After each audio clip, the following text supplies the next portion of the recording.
Welcome to Sacrilegious Discourse. I'm husband. And I'm wife. Together, we're reading the Bible for the very first time.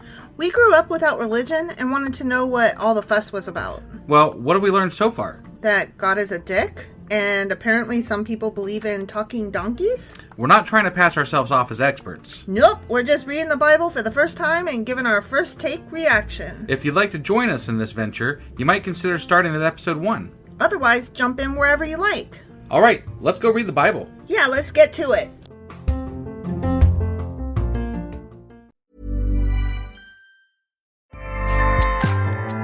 Acast powers the world's best podcasts. Here's a show that we recommend. It's the question that's on everyone's mind. How do you live a good life? How much do work, health, relationships matter? What about happiness, meaning, money, and love? What if you're alone or anxious, ill or in pain? These are the questions we explore weekly on the top-ranked Good Life Project podcast, hosted by me, award-winning author, 4-time industry founder, and perpetual seeker, Jonathan Fields. Every week, I sit down with world-renowned experts, iconic writers, and researchers, and while everyone from Olympic gold medalists to world-shaking activists, A-list celebs, musicians, and more, all with the single goal: to help understand what it truly takes to live a good life and to feel a little less alone along the way. Listen to the Good Life Project podcast wherever you get your podcasts. Acast helps creators launch, grow, and monetize their podcasts everywhere. Acast.com. Husband! Wife! Do you know what today is? I do. Are you going to tell me what today is? No, you're supposed to tell me. It's Sunday. What is on Sunday? Sacrilegious Book Club. There we go. So when I say, do you know what today is? You're supposed to say, yeah, it's Sunday. And then I say, that's right. And then I say what Sunday is. You should have covered that with me before we started the podcast then. Well. Because I'm reacting and I'm like, you're supposed to say that thing. And then you didn't say the thing. You're just asking me. I'm like, yeah, I know what today is. Duh. Okay. Well, if I planned ahead, that wouldn't be very us now, would it? It would not. It would not. No. So we are still in the book, A Treasury of Jewish Folklore, and then subtitled Stories, Traditions, Legends, Humor, Wisdom, and Folk Songs of the Jewish People, edited by Nathan Asubel. Okay. And in the past, we covered Jewish salts, and now we are in the second section, which is heroes. We're talking about wise men. Fucking wise men. You're a wise ass. All right, let's go ahead and get on into this. Okie dokie.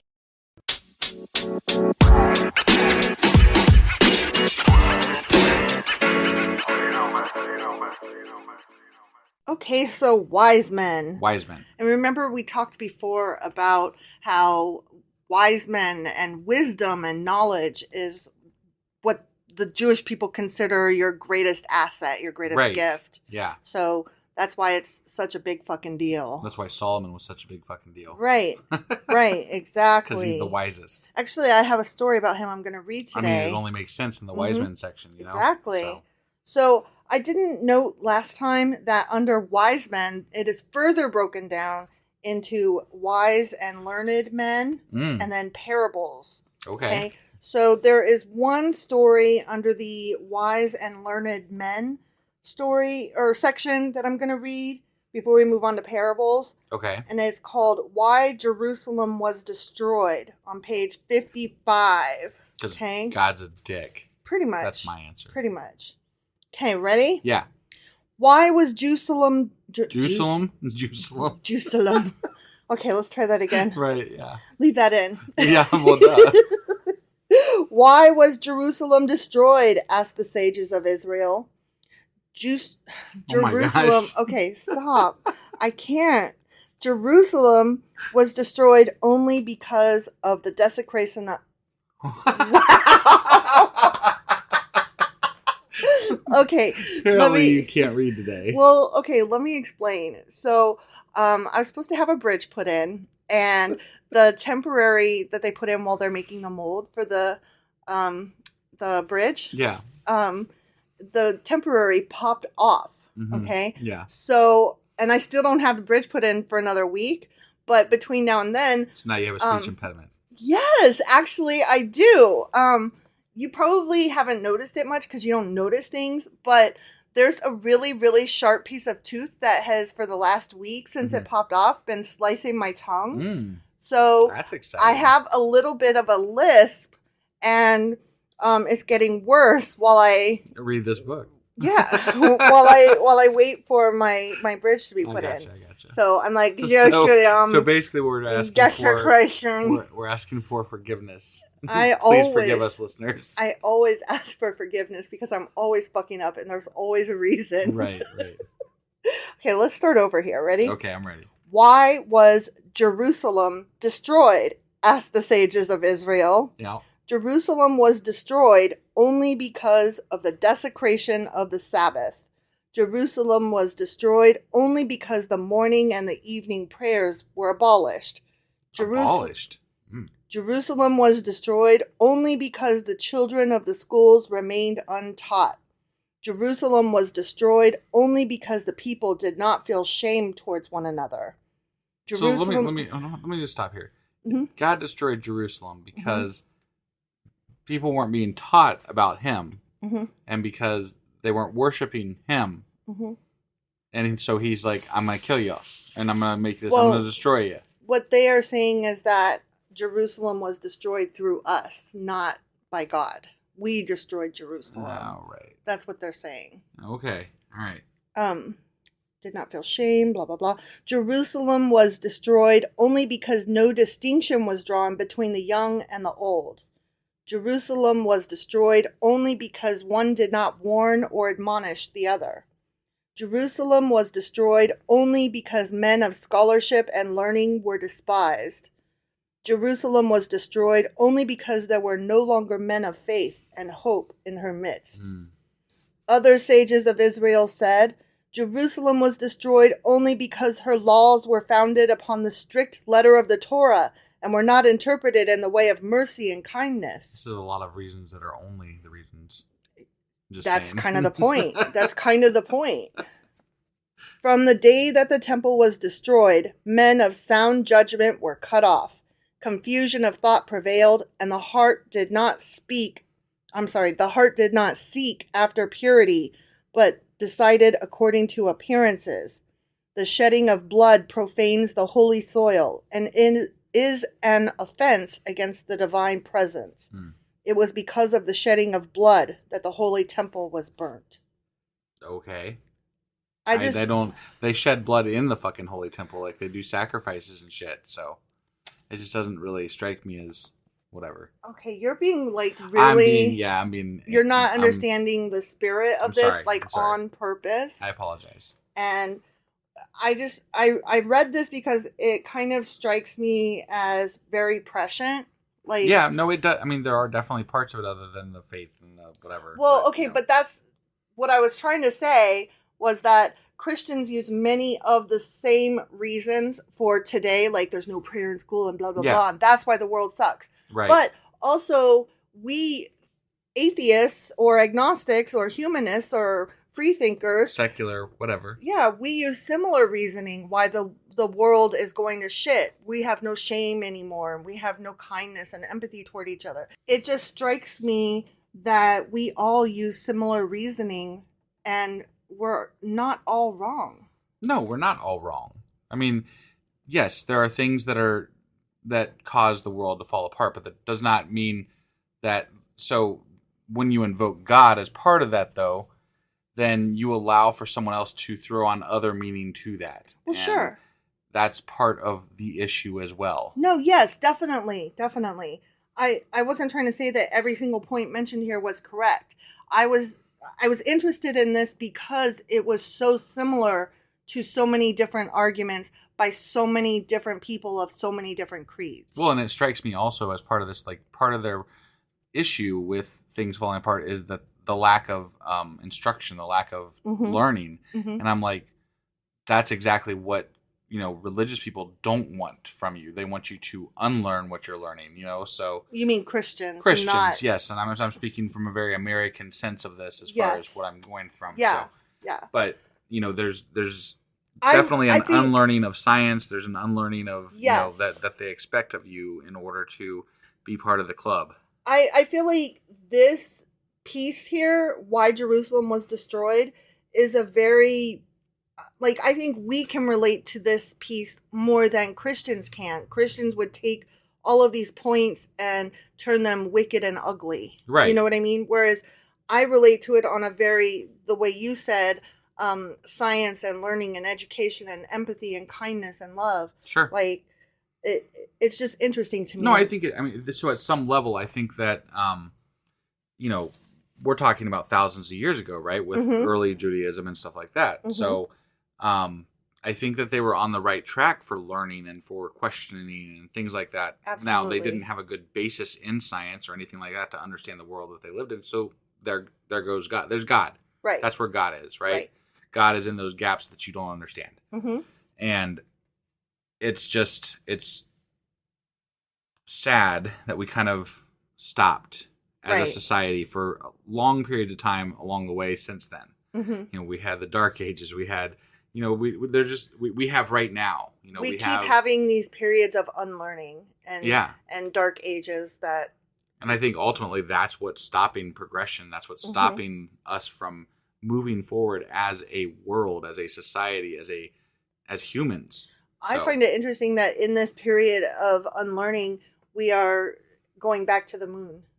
Yeah, no, it's one step forward, two steps back. It's just so interesting. Yeah, no, I definitely agree. And, even in all of the problems that we're having with religion and politics and everything in the United States, it's still hopeful that we have such support for progressive issues, as a whole, as a percentage, like percentage wise, we support most of the right things, in my opinion. Well, so. The fact that LGBTQ rights are being secured even by the right at this point, everything else is falling apart, but yet still one little piece is moving forward. And that's where you get the hope.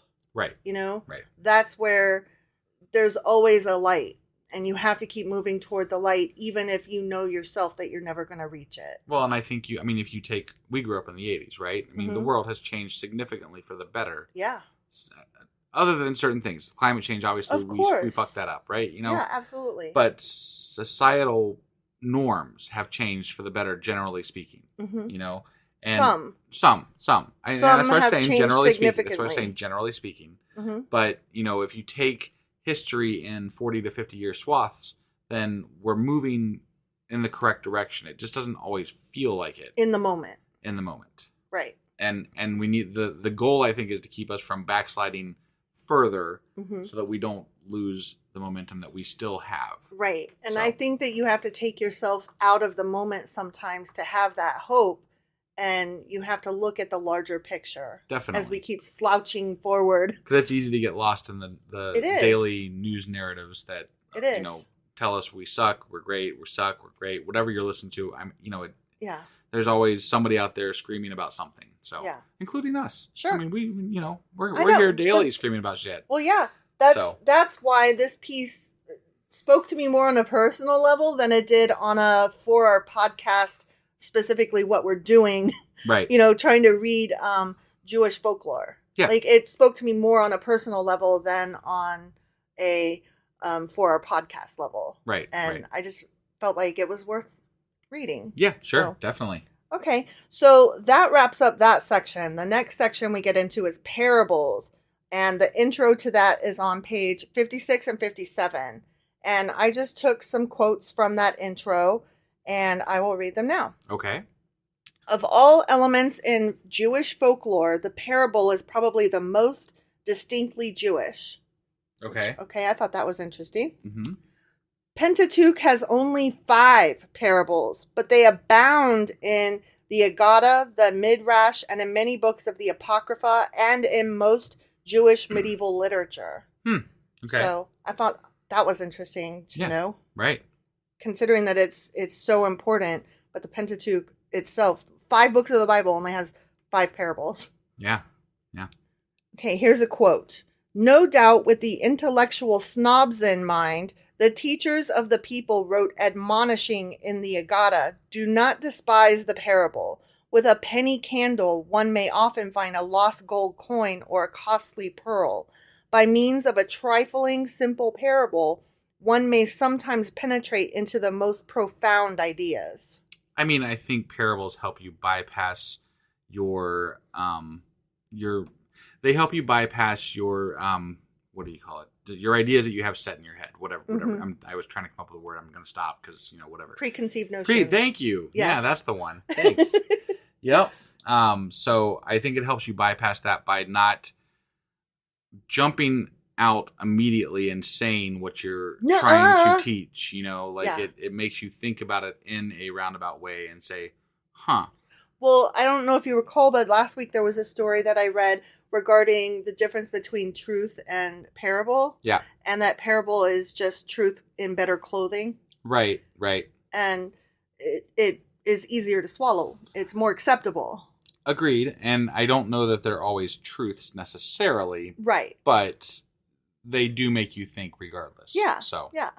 Well, I mean, it's kind of like we can talk about statistics, but it's always better to have that personal story, that anecdote, that one person who actually endured the hardship that you're trying to discuss to make it more personal. Definitely. And what is an anecdote or a personal example other than a parable or a truth dressed up in nice clothing? Yeah, definitely.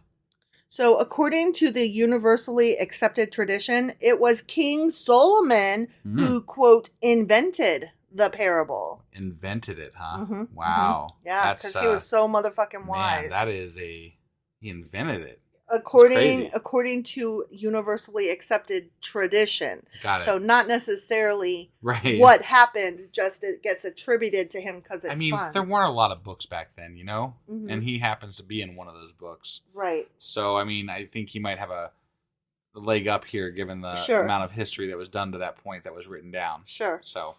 Yep. But remember, you had mentioned Solomon as being the wise guy. The wisest. Mm-hmm. So, yeah.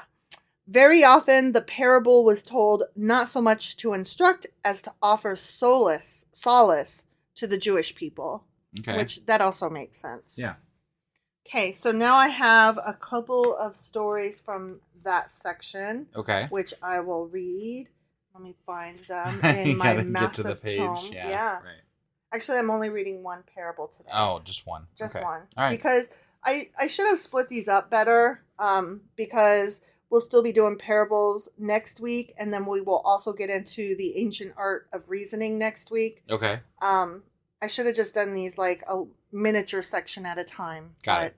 I didn't look at the table of contents. The table of contents is so massive that I just didn't look at all the breakdowns. Sure. So anyway, page 58, The Poor Man's Miracle. And this is adapted from the Abid. And I don't know if you remember, but that's one of the supplemental writings that rabbis wrote as explanations and interpretations to like the Agada and the Midrash that they wrote as supplemental to the Torah and the whatever the books of second law, right? Not the Torah, but the other one. Yeah. I think the Midrash was the second law, and then all the others are supplemental to that. Got it. So, okay, so this one's called The Poor Man's Miracle.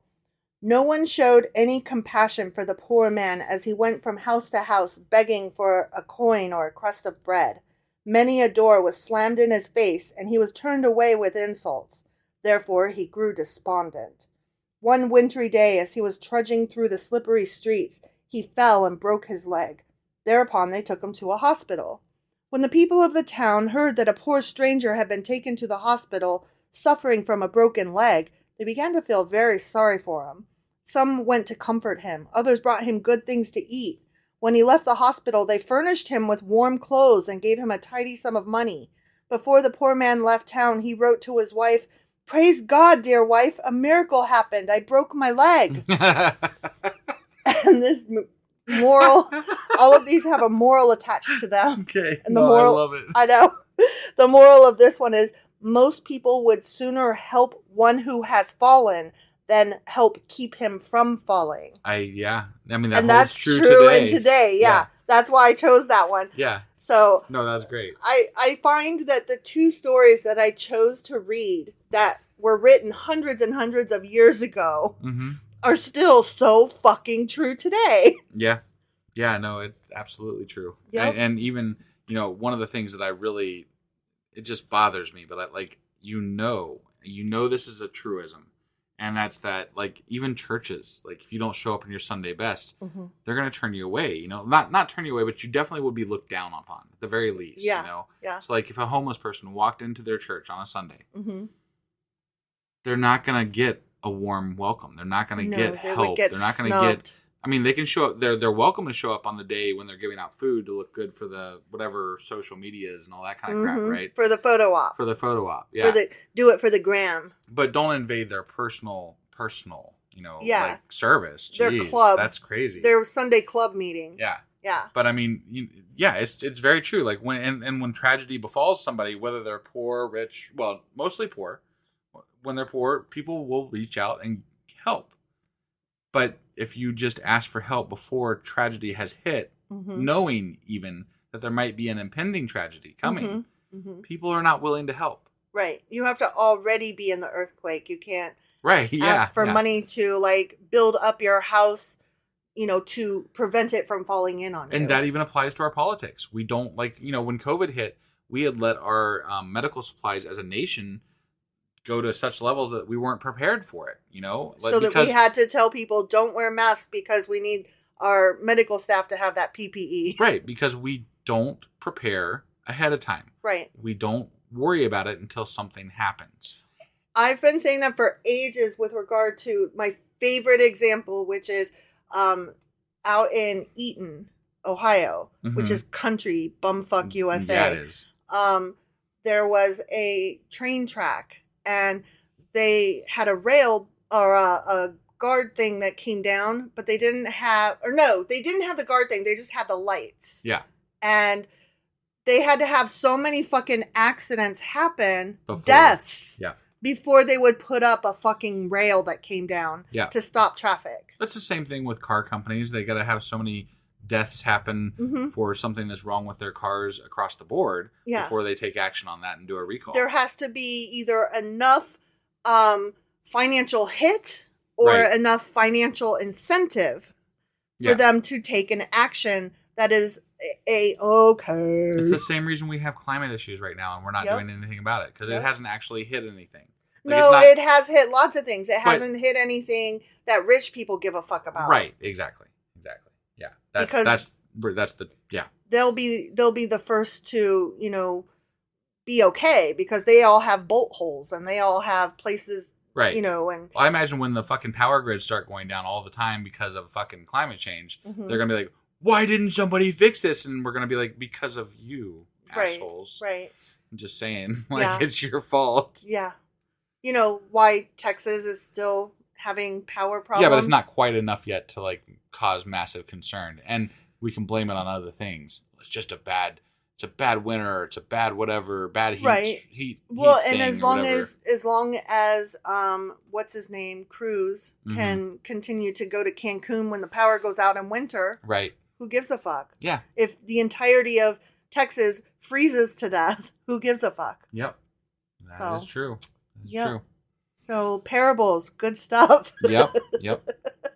That's it for today. Okay, so that was the last one we had. Yep. Okay, awesome. Well, what are we going to be doing when we come back next week with this? When we come back next week, as I said before, we will be continuing with some parables, and we will get into the ancient art of reasoning. Okay. And sounds good. After that is some wise judges and riddle solvers.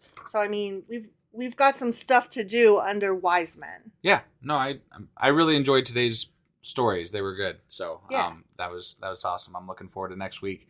And I will have here in a little bit today, we'll have out the weekly replay after I'm done getting this one put out. Yep. Which is coming out slightly late. So again, apologies. Just been a rough few days here. It's been a holiday weekend. It's been a holiday weekend, yeah. Get off me. It's a holiday. And then we'll be back Monday. With 2 Chronicles chapter 6. Yes. See you guys then. Bye.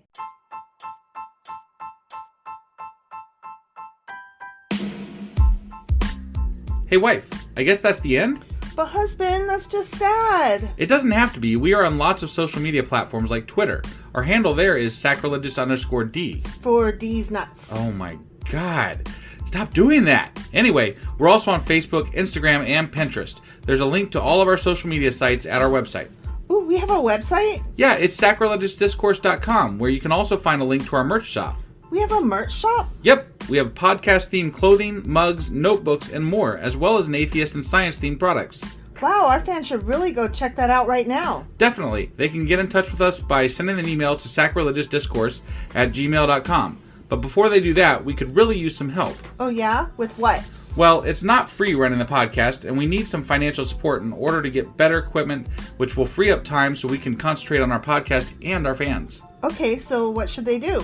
Head over to patreon.com/sacrilegiousdiscourse and sign up as a contributor on our podcast. Supporters there receive additional bi-weekly episodes that we record just for our Patreon members for as little as $2 a month. Also, we'd really appreciate it if you would like and subscribe on whatever platform you're using. And Apple Podcast reviews help us out tremendously. Like and subscribe. Leave an Apple review. Join us on Twitter. Support us on Patreon. That's a lot of instructions. Don't forget to say thanks. Thanks. Okay, bye.